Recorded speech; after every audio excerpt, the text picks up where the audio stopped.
Welcome to the What's Your Ceiling podcast. We're your hosts, Monte, Wyatt, and Paul Scieszinski. Wherever you are in life, there is a higher ceiling. This podcast is how you become aware of it and how to take action to push through it.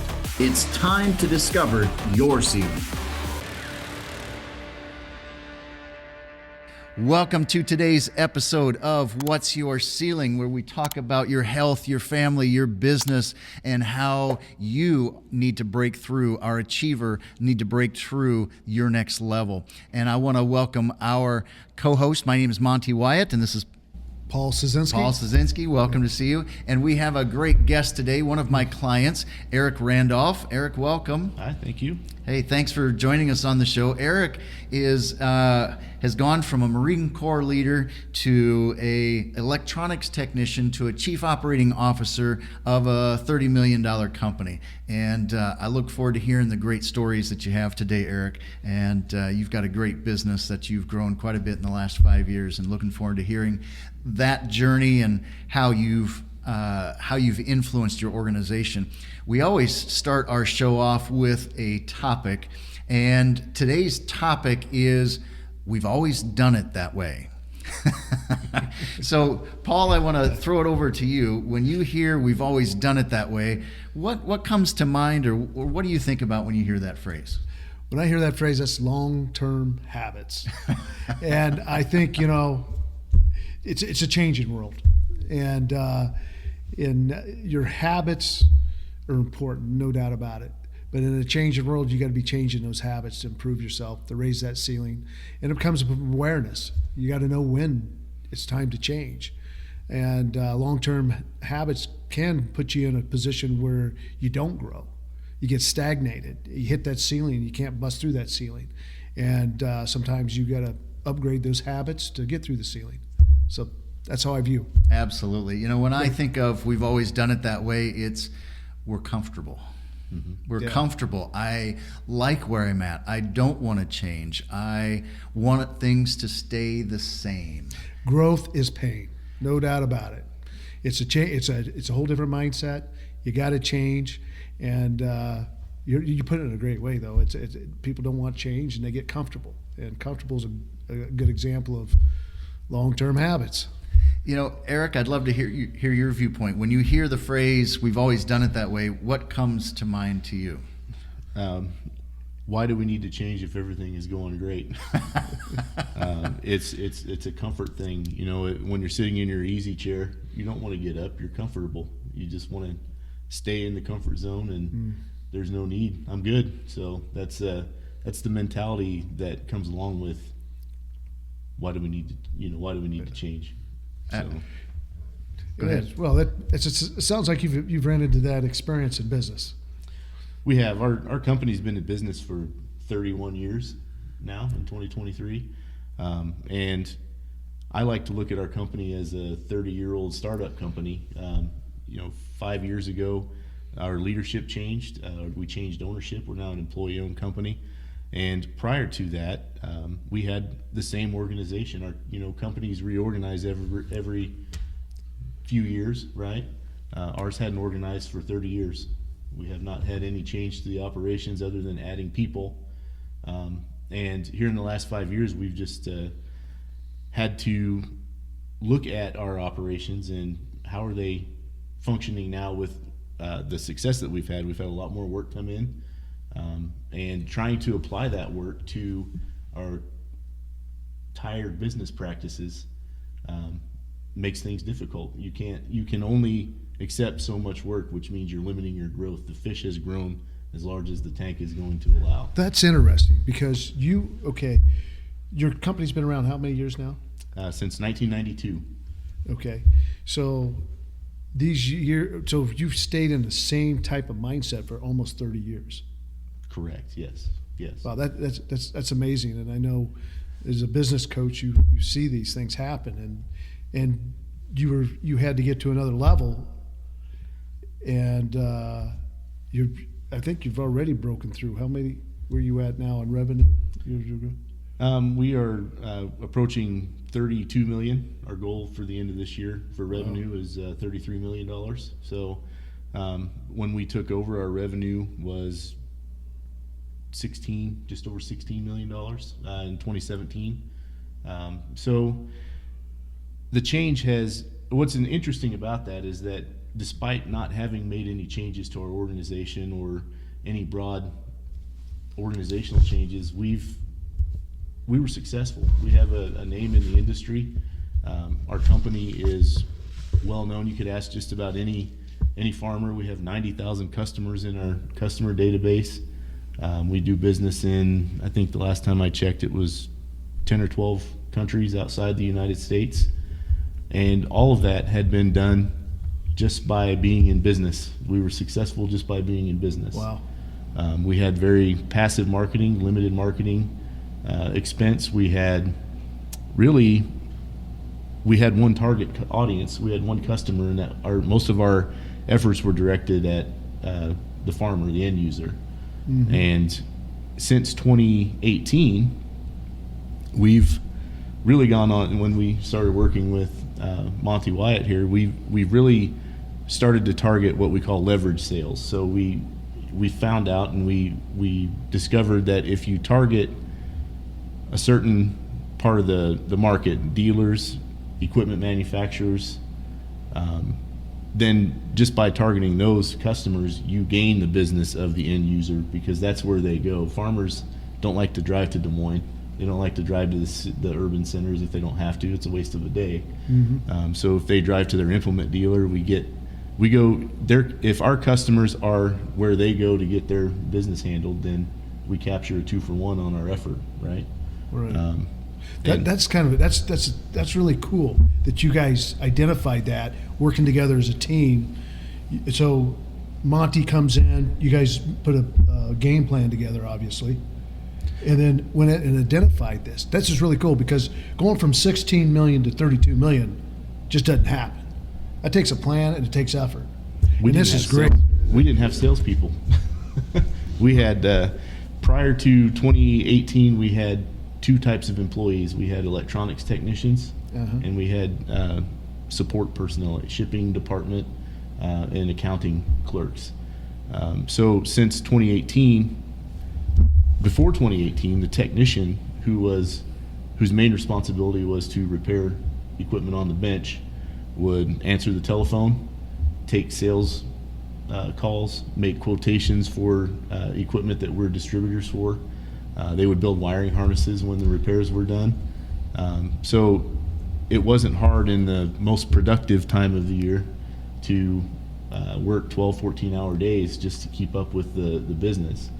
And we've made a lot of strides, and a lot of our personnel growth has been in identifying that is not sustainable for the employees, but it's also not sustainable for the business model. The employees, you have your turnover, you're going to have burnout if you have 10 functions for one employee and they're responsible for 10 different functions. How much better are they going to be at 5 core responsibilities if you identify what those responsibilities are and how they can be successful at those responsibilities? So a lot of our employee growth, which we've gone from 55 employees in 2017 to, I think the last count I saw was 185 thereabouts in the last 5 years. So a lot of that has been to capture our existing business and improve our turn times, make it easier for our current customers to do business with us. But it's also, we've gone on the offense and went out and targeted new customers and new industries and customers that we never would have even thought to go pursue.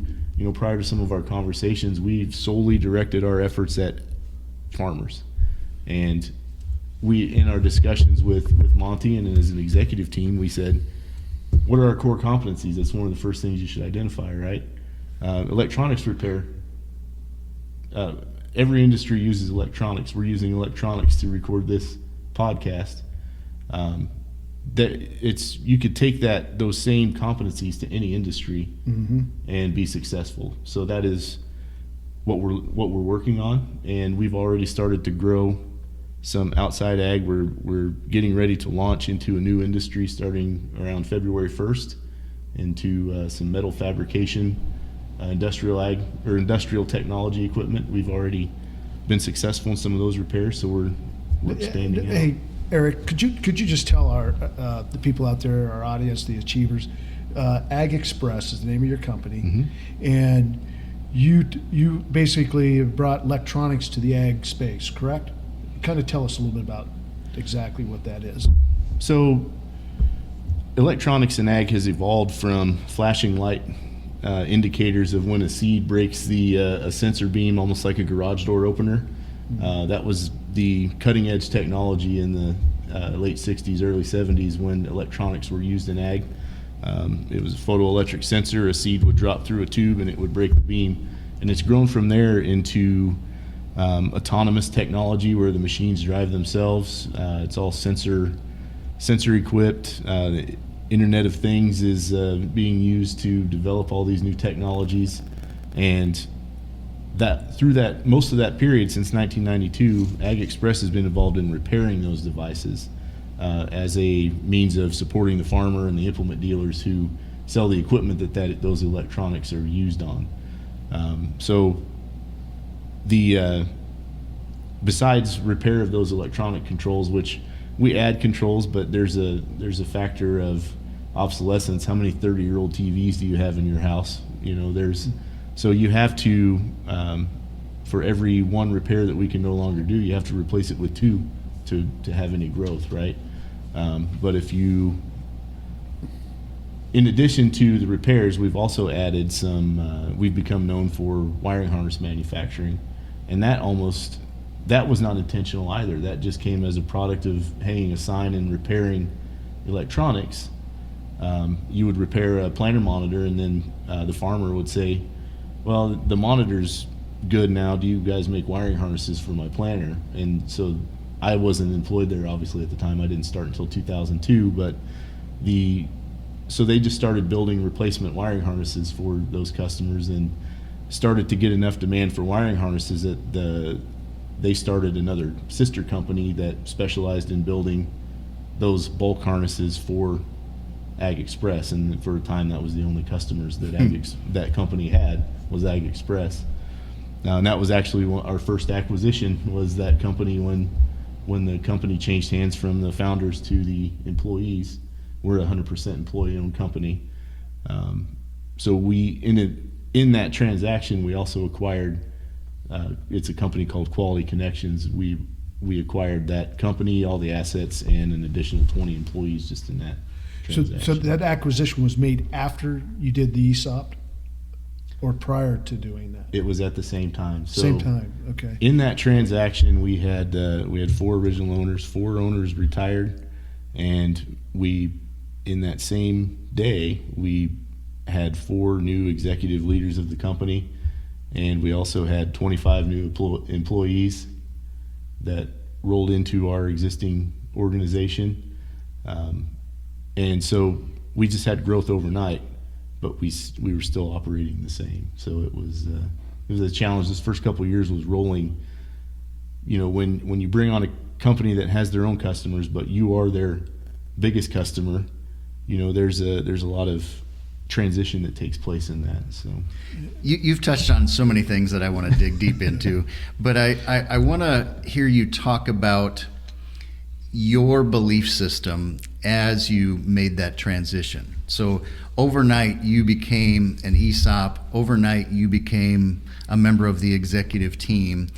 How did you have to grow and change to make that transition for yourself? Think of yourself in that example. So number one, I had to change my way of thinking from what is happening today to what do we want to be happening tomorrow, 1, 2, 3 years down the road. And that's a challenge. You rely on a lot of feeling to make decisions when you work in today. I feel like, if you look around a repair shop and there's a lot of repairs on the shelf, it's easy to get tricked into thinking that everything is great because, all my technicians are busy. We sure are shipping a lot of things today. But you tend to, if you manage by feeling, you ignore trends and you ignore what's happening in the industry and what should be happening for tomorrow.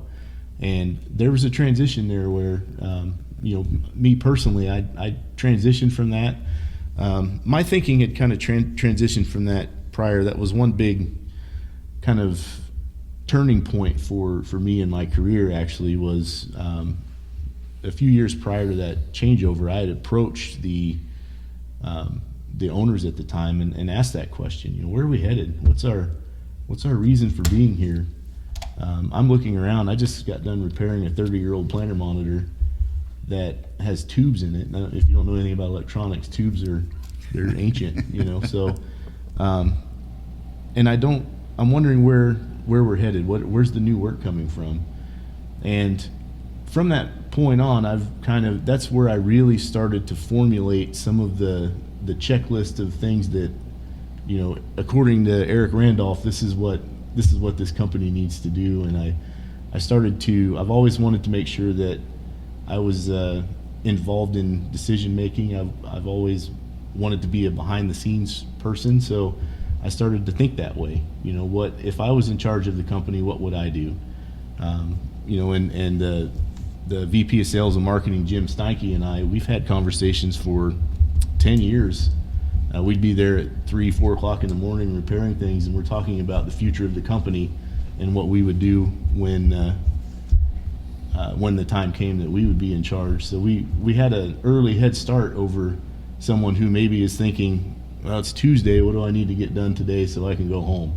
That was the goal of a lot of the organization was, let's just get it done so we can go home. So the transitional wise, that has been my own journey, was to make it, you look at quality of life, you look at, why are we, these are all things that we've talked about. Why are we in business? We're here to improve employees' lives and to make a profit, God forbid we turn a profit, but to benefit the employees' lives, that was one of the things we looked at. We're taking on more work, but we're just putting more work on the same group of people. At one time I was the marketing department with 3 of the other managers. We managed the website. We did all the, we were repairs. I managed people.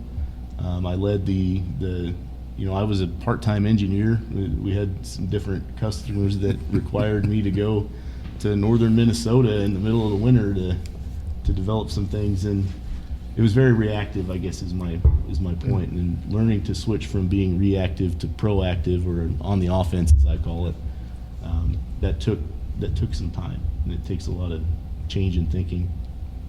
Eric, you on this, obviously you've raised your ceiling over your lifetime several times, but what drove you to be an achiever? I mean, you obviously were, when you grew up, you had some inspiration, family, business, and something drove you to be who you are today. I had, I've actually, I had family members. I grew up in southern Iowa, and I had 2 uncles in particular that were really mentors in my life, and I've patterned a lot of my life decisions after those 2 guys. They've both since passed on. But one owned a contracting business, and he was a church pastor, and I actually lived with him for a couple of years later in my from 16 to 18. I lived with him. And the other was he was Jimbo. He was Jim Dowd, but he was a clown. He was everybody in Ottumwa knew him as Jimbo the Clown. And he was very well known in the community. When he passed away, there were, I think, close to 2,000 people lined up at his. Wow. The visitation took 6 hours. That's wonderful. So I've always emulated those guys. Those guys are my heroes. I want to be those guys. Sorry. So I've just always worked. I worked with my uncle that was a contractor. I've worked basically full time since I was 16 years old. I can only remember a 2-month period after I got out of the military that I haven't been employed in some work. At one time I had 2 jobs. I worked at a meat packing plant and then roofed houses during the day, and I worked second shift at a meat packing plant. I've always been proud of my work ethic. I've never been afraid to get down in the ditches, and I still, well, I haven't lately, but I used to go out on the floor and build cables and repair things, just to help move things along. I never left that behind, that work ethic. So I'm the product of a lot of great people in my life. The two of the former owners were also mentors of mine. I was fortunate that they backed away in the last 2 or 3 years and really let me develop as a leader of this particular organization.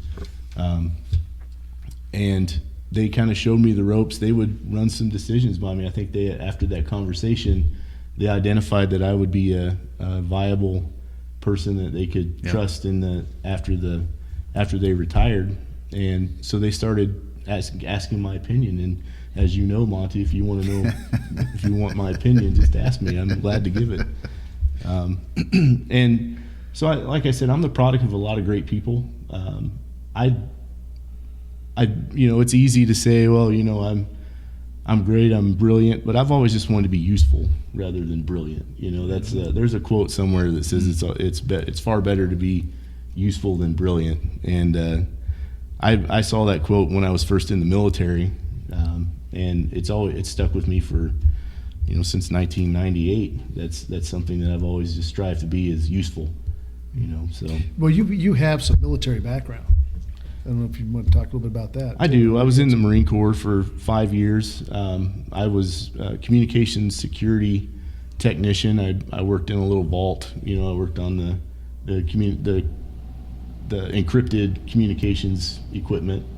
And I was, the last 2 years I was in the military. I was in overseas. I was in Okinawa. The war in Iraq and Afghanistan hadn't started at that time, and I was put in a role as a platoon sergeant when I was 22 years old, and that's a role that's usually someone that's an E7, and I was an E4 at the time, and so I had 67 Marines that I was responsible for at age 22. At age 22, and and I think about that today, and I said, what in the world were they thinking? Because I see. I have a 22-year-old son, and he's getting there, but I had to get there quick. So that was kind of I've learned a lot from that. Just being on stage and being a leader and a manager. Whether you like it or not, you're on stage. Everything that you say, and do is recorded, whether it's actually recorded or whether it's it's documented in somebody's brain. And I've been caught with that, every once in a while. Well, you remember you said in July of 2021 that you were going to do this, and I don't remember that at all. But those who look to you for direction, you're on stage. You are the company to those people, right? And we have that painted on our wall in our shop. To our customers, you are the company. Well, I say to our leadership that to our employees, you are the company. And Monte says that in our meetings, and he's helping me teach that message to our frontline managers. So I've signed on for another group of our management to go through a year-long seminar. Mm-hmm. We just had 12 managers go through that. So we've grown from 2 or 3 managers with 55 employees to 27 managers with 185 employees. And I'm not trying to add bureaucracy. I'm trying to add a path for success for the employees. So to help them be successful, we had to create some of these management positions. And Monte's been helping us teach the managers how to be managers, because and I'm sure this happens in every company. You take great individual performers who are excellent in their role, and then you make them a manager. So then you do 2 things. You put a green manager in charge, and you also make a vacuum for the talent for the role that they were trying to fill. So we've done that several times over in our organization. So there's been a bit of a move to catch up to the growth, and that's my goal for the next year, next 18 months, is to get ahead of the curve. I want the curve to catch up to us at some point, and So to help facilitate that, we're teaching our managers how to be managers, that your work is no longer judged by your individual effort. It's judged by the people that work under you or work with you. The direction you give should be the direction of the company, not for your own personal gain. What's the main responsibility of any manager? It's to increase the wealth of the organization for the shareholders, right? Every decision we make should be based on that. In doing that, you take care of the customer, because if you increase the wealth of the organization, you increase your capability to take on more work, increase lead times. So I'm one of those. I read a lot of pulling profits out of a hat. I read those books. I read a lot of those types of books, Jim Scieszinski and I, and so we try to model our thinking after that. Why are we here? We're here to make money.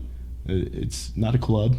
We're not here to just gather together because we like each other. We're here to serve a function, which is to make our shareholders, which in our case is every employee, and if you're not familiar with an employee-owned company, it's a retirement plan in which your company has a valuation performed every year, and your share value determines you give a contribution of the profits every year to the employees, and that contribution is used to purchase shares. And when the share value increases, their holding in their retirement account increases as well. So there's a big emphasis on increasing share value, because we want our employees to be successful in retirement. We're not buying a boat for me. We're not buying a truck for me. We are making the quality of life for all of our employees better, and they're making it better for themselves. That's the goal. Well, let's talk a little bit about that turning point. You're at 16 million, same habits, same ritual, and then one day you guys are making this change, and then you guys connect, and your company and Monte's company, you guys connect, and that was right around this time of the changeover of your new ideas and new things coming in. Tell us a little bit about that.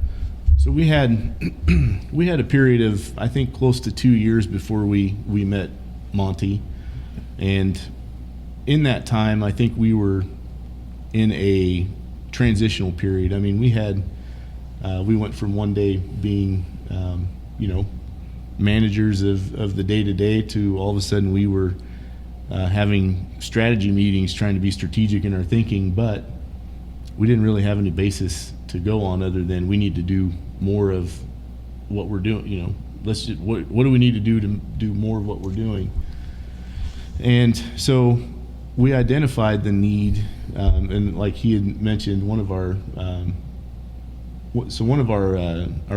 controller at the time, he's now our CFO, went to I think it was an HR event, right? And where Monte was a speaker, and he heard Monte give a speech, and then he came back to us that day and said, we need to hire this guy. He's going to help us reorganize and give us some direction and let us know what we need to do. So we engaged Monte, and in that first year, a lot of it was the executive team learning that it's okay to not be a repair technician. You don't have to be. The definition of a leader and a manager is, a manager manages processes and a leader leads people, right?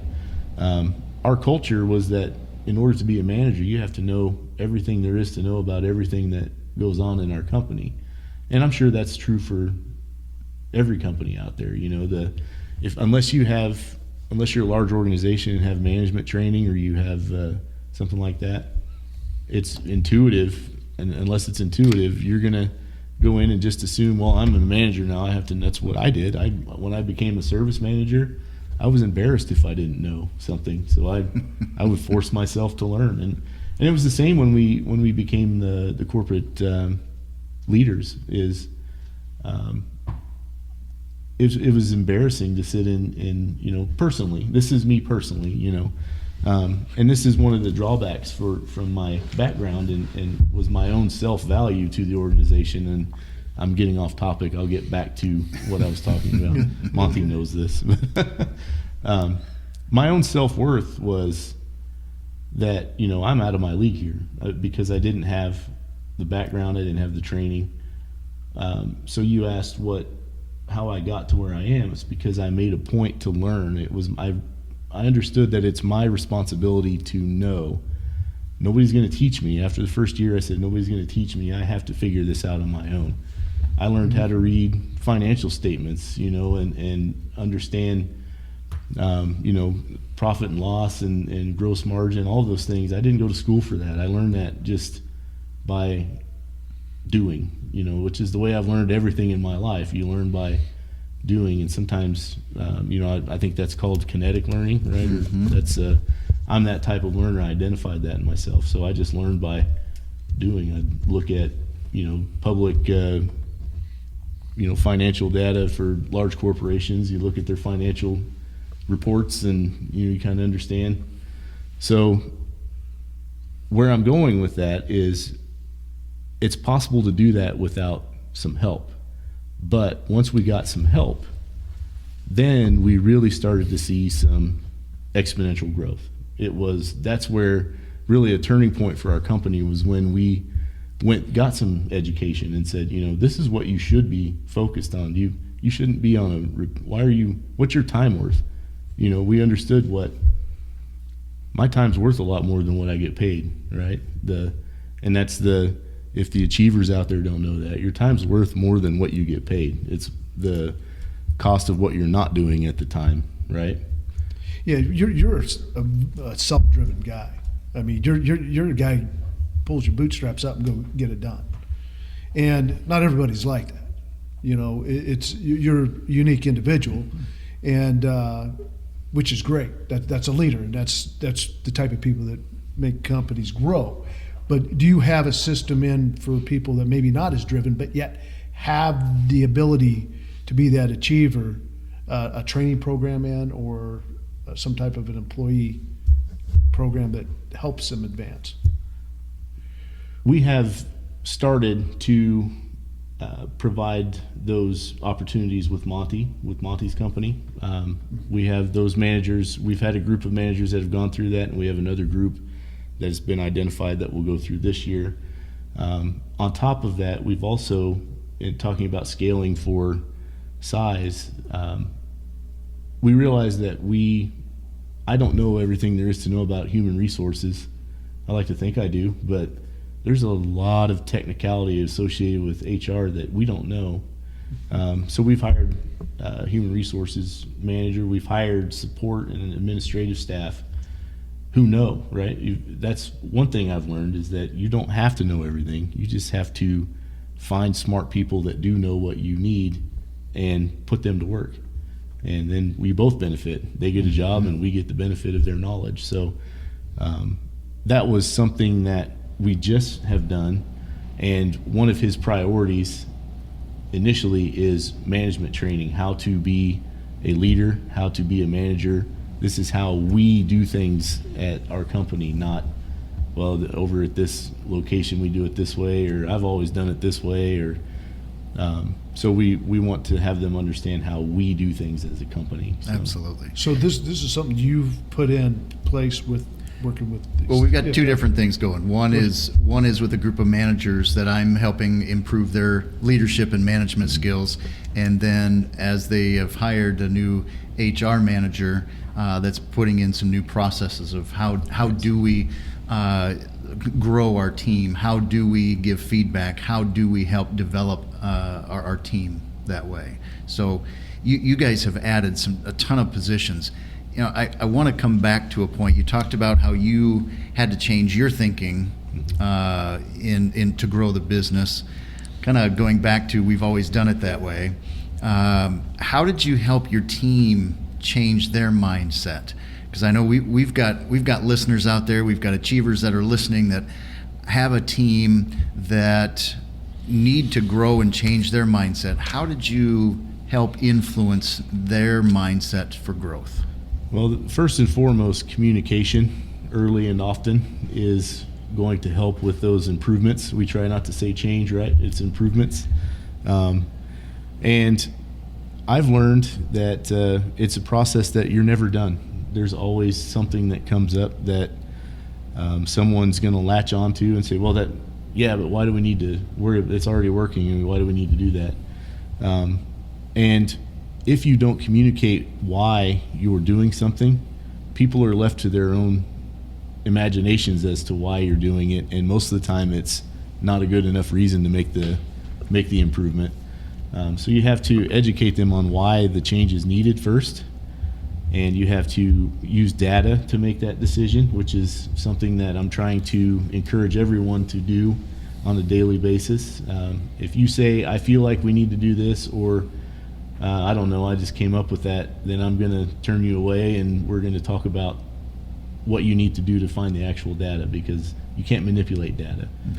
So. Right. Find a solution. That's really great. And I love that. Your languaging is so important, and we've talked about that a lot. You know, we've talked about you go through a busy season, we call it our productive season. Tell us what impact that made, just that mindset of going from productive versus busy. I see that in a lot of our management that have been working with you. They use that terminology, and they are more focused on looking at how things are operating rather than what is going on. So how can we improve, and how can we, is another language change, rather than we can't do that because we don't have enough people, or we can't do that because we don't have enough space. Well, what's stopping us from having enough people and having enough space? It's our own limitations that we put on ourselves, right? So having them realize that, and encouraging them to look for efficiencies and look for ways to improve how we do things, and making it okay for them to have dissenting opinions, as long as they're backed by data and not feeling, right? And trying to capture all that. That's working every day. Wonderful. Yeah. Wonderful. You made a remark there about production. How did you say productive versus being busy? That is what a great thing to talk about, because I think that gets back to complacency, comfort, doing the things over and over again. Well, what's the feeling that you have when you hear the word busy? Oh, I've got so much to do. I got so much weight on my shoulders. I don't have time to do everything. That's the feeling of being busy. Mm-hmm. And we changed the mindset from productive. And it started with you changing your way of thinking, and then it went to every location and every team member, that this is our productive time. This isn't our busy time. We have to be productive. And when we're busy, we're almost drained. I love that. I really love that. And I like the way you guys have talked about that, because I think this is something anybody that has a company that want to be an achiever, I think this is really, really important, because I think it's easy to show up. Being productive is another, but I think it's Absolutely. Like a muscle. Once you build that muscle, being productive, that busy goes away. Yeah. And as we all know, if you want to get something done, you ask a productive person, which is usually the busiest guy. Yeah. And you don't ask the guy that's not busy or productive, because it never gets done. And I really like the transaction, what you guys are talking about here, because at the end of the day, building a company that's productive is the way to go. And I think achievers out there that are listening to this conversation, there's so many little tidbits here that I picked up listening to both of you guys go back and forth, which is really neat. And I know your background, you're obviously an overachiever. You get up and you go. And I love this conversation. And so you're here now, you're 32 million, and where are you going now? Where you see yourself, where you're going to be in the future? Well, we want to expand into some other markets. The ag economy, the ag market is not, we are at the mercy of commodities, right? And so to add some stability and longevity to the company, which is the signs of a good company, right? Sustainable, consistent, and I don't have my notes in front of me. Monte will have to tell us the other one, but we'd like to get into some other industry where our skills can still be utilized. What we're good at can be translated into other industries. So that really is unlimited opportunity for us that we can take. And our opportunities are only as limited as we set the limits ourselves, right? So I've always been one that, and I challenge everybody in our company, anybody who will listen, that the only thing stopping us from doing what we want to do is us. We don't have to ask permission to be successful. We don't have to ask permission to try. We just have to make a decision, monitor the outcome, adjust based on what happens after you monitor the feedback, look at the feedback, and then make another decision if needed, or write it down, and then that becomes your process, right? I think that's just the basic decision-making process, right?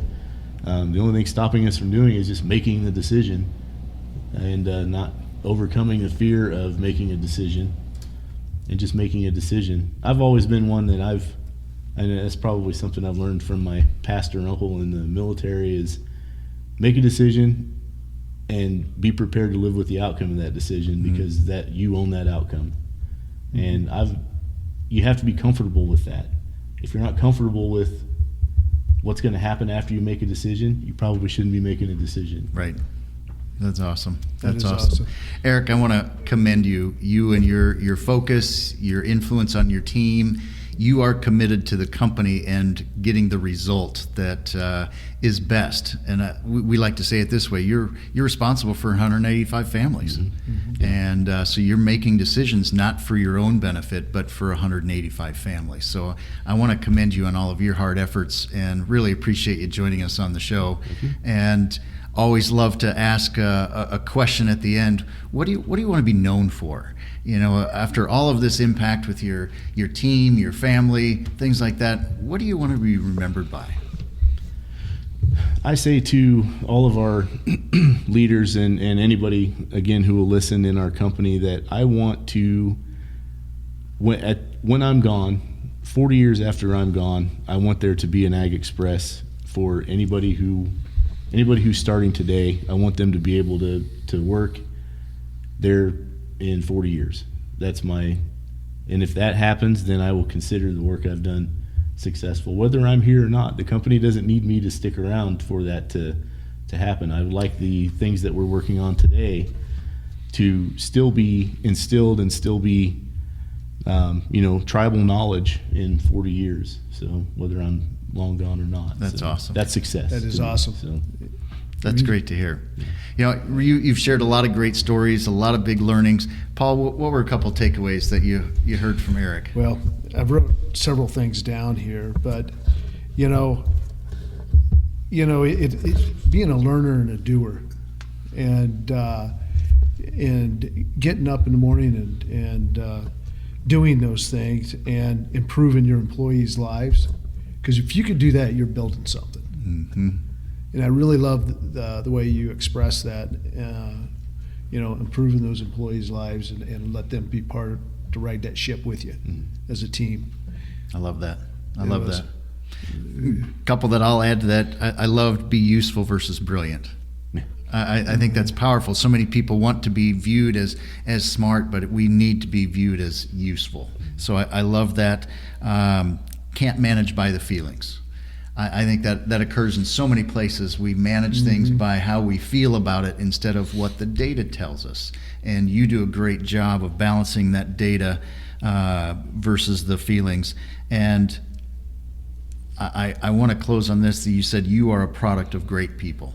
And I'm glad I can be one of those people that work with you and be a part of your growth and your business growth. So thank you for joining us today. Yeah, it's been a pleasure. Thank you. Absolutely.